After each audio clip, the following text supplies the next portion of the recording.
Magandang araw po mga Kapinoy. Kamusta po kayo? Magandang umaga, tanghali, hapon, gabi. Kahit saan parte ng mundo kayo na andun. Ngayon po ay November 13 ng umaga. Papasok na ako ng trabaho. At mukhang nagsisimoy na talaga na winter. Kasi ilang araw na po na bumabangon ako at bumabiyahe papuntang trabaho ay nasa below 40s ang temperatura Fahrenheit yan ha. So ngayon po ay nasa 38 degrees Fahrenheit. Okay, kung sa Pilipinas yan ay siguro yung mga nasa 5 degrees centigrade or 4 parang ganun So at any rate, kahit ganyan po ay kailangan tanggapin kasi andito tayo, taglamig na naman at unti-unti nang sabi nga nila pag palapit ng palapit lalo ang taglamig or winter ay parami ng parami na ang nadidepress dahil daw maigsi ang gabi, mahaba ang gabi, maigsi ang araw. Alright, at any rate, hindi naman po tayo ganun. What ang taglamig talaga ay para sa malapit na ang Pasko, para sa atin sa Pilipinas ay masaya yan. Dito ay parang ordinaryo lang po, pero meron din talagang holiday season na tinatawag dito. Okay? So, bago ako umalis ng bahay, nakita ko yung nagkakaroon pa ng hearing itong Quadcom sa Senado, sa Kongreso, at ang nakasala nga ba ay si Rodrigo Duterte, yung dating presidente, di ba?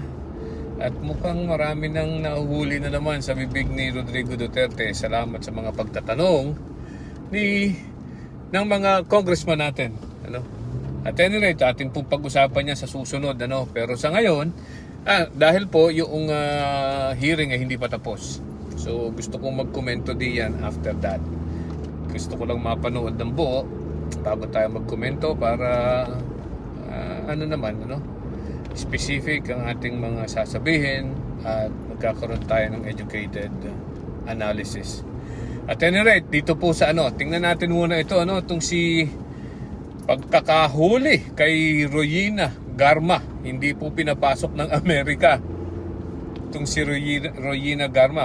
Kung kilala nyo ito si Royina Garma, ito po ay dating ito po ay retired police colonel, na nalilink din po kay Rodrigo Duterte, sa war on drugs, at saka siya po ay parang we call this naging appointee sa PCSO.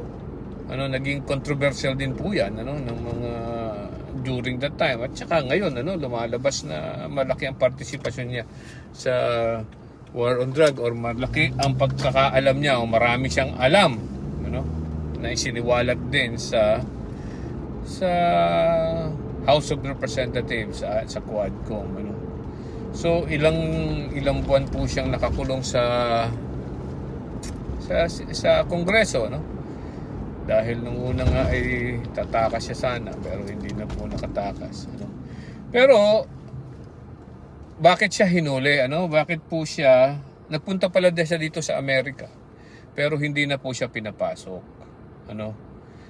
Bakit? Alright, yan ang tanong. At isa-isahin natin. Atin pong sariwain na itong si Royina Garma noong September, sometime around September 12, if I am not mistaken, correct me if I'm wrong, September 12, 2024, yan pong si Royina Garma ay pinabalik. Papunta rin po sana yan ng United States, dito sa Amerika, pero pinabalik siya, pinabalik. Parang nasa Japan siya nung layover niya, pinabalik, at dahil daw wala na, kinansela yung visa niya, visa ng United States tourist visa. So since wala na siyang visa, pinabalik siya, there's no point dahil Hindi siya rin papapasukin sa Amerika. So, kaya naman siya ay nahuli ng siya ay nakapag-testify sa House of Representatives. So during that time pa lang, alam na niya na canceled ang kanyang US visa. No? Of course, alam natin ngayon after that, nag-testify siya sa House of Representatives. And then pinalaya na siya after that, ano? At parang last week of October, parang ganun, pinalaya siya, or something like that, first week of October, last week of October, or early part of November, I'm not so sure. Pero in short, napalaya siya, ano, tapos na sa kanya. Pero on the premise or the promise na a-appear pa rin siya in case na siya ay kailangan pa ng Quadcom. Okay, so ganun. So, anong nangyari? Sa halip na tumigil sa Pilipinas at maging available sa Quadcom anytime, ay nagpunta po ng Amerika. Ano? Kasama yung kanyang anak. Alright? At pagdating po sa San Francisco, California, ayun. Of course, hindi na siya pinapasok, ano? Wala na kasi siyang visa. Ano? Nagpilit siyang umalis kahit walang visa. Okay? Alright. So,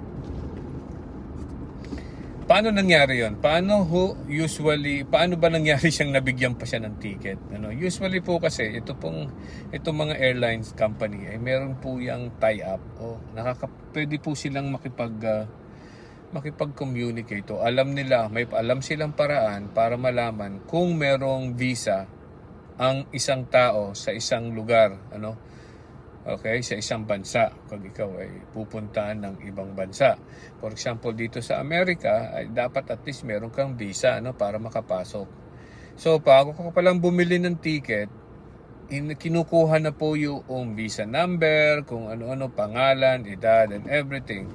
Just to verify na meron ka talagang visa para hindi ka na magastusan, ano, para hindi ka na magastusan at ikaw ay hindi ka na pabalik, hindi ka na magkakaproblema, ano?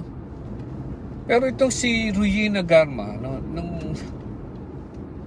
alam niya po na wala na siyang visa. Nagbaka sakali pa rin na makakalusot siya dito sa US. Ano? Pero ang tanong natin ay, bakit siya binigyan ng ticket? Ganong dapat naabisuhan agad siya. Palagay ko po ginawan siya ng paraan, ano. Pero palagay ko po ay, although alam niya in the first place alam naman ni Rowena Garma wala siyang visa, right? Pumili pa rin siya. So siguro sabi nung this is just my analysis of how she was able to get a ticket. Siguro alam niya, sabi niya, sige, alam kong wala man akong visa, pero magbabaka sakali pa rin ako. So, alam niya na there is a big possibility na hindi siya makakalusot, ano, sa Amerika. Ano, siguro ito ay isa lang sa aking mga haka-haka, ano. Bakit siya nagpilit? Bakit siya nagpilit na pumunta ng Amerika? Kasi meron sa tingin ko po talagang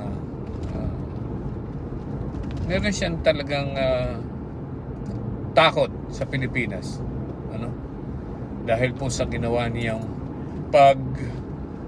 pagsisiwalat o pagsasabi ng mga sinabi niya tungkol sa drug war, ano sa House Committee, sa ganyang Quadcom.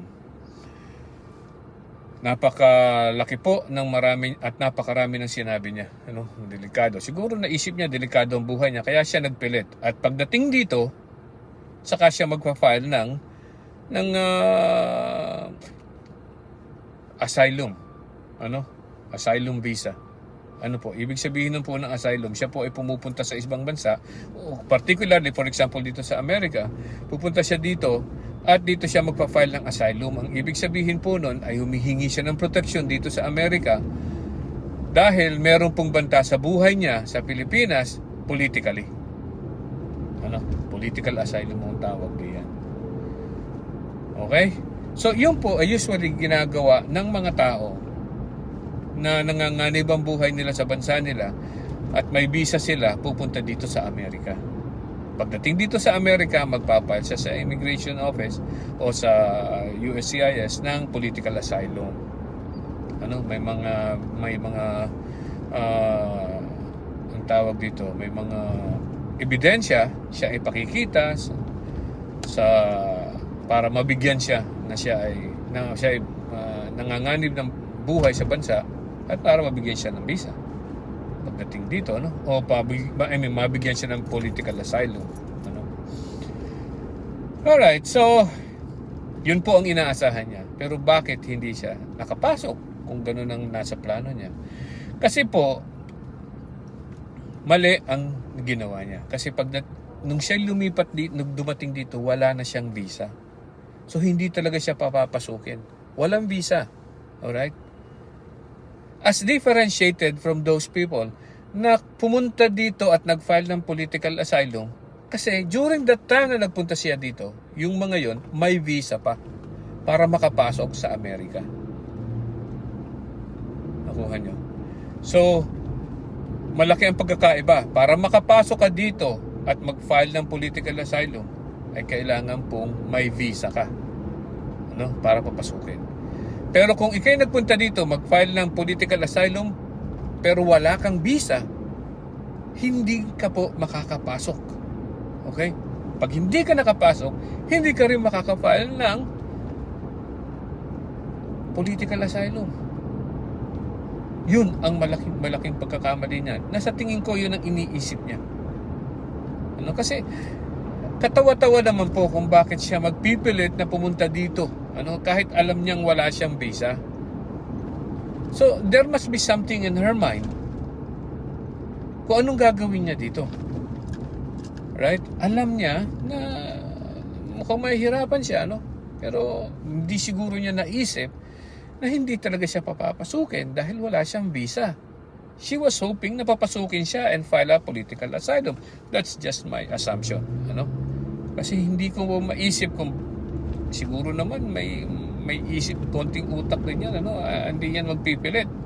Pag talagang wala siyang inaasahan. Pero mali po yung kanyang inaasahan na yun, So, ngayon, ang sinasabi ay ni Vitaliano Aguirre ay mukhang bibigyan ng protection. She will be under witness protection program.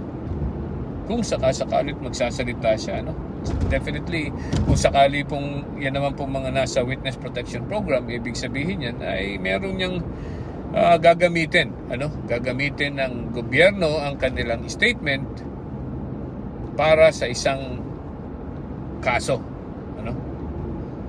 para mapanagot ang mga taong talagang siyang namuno sa isang krimen. Yan po ang ginagawa sa witness protection program. Binibigyan sila ng protection kasi po napakahalaga ng mga taong yan, ng mga statement ng mga taong yan. Ganun po. Well, I don't know if that is a sound logic na gawin siyang state witness. Siguro ay kailangan pang pag-aralan pa ng Department of Justice. Kung siya ay dapat nabigyan ng witness protection program. Okay? So mukhang hanggang ngayon po yata ay naandun pa, according kay Remulla, Secretary of Justice, ay ginagawa na niya ng paraan na makabalik si Royina Garma sa Pilipinas. Alright. Okay, so magandang araw po. Bye-bye.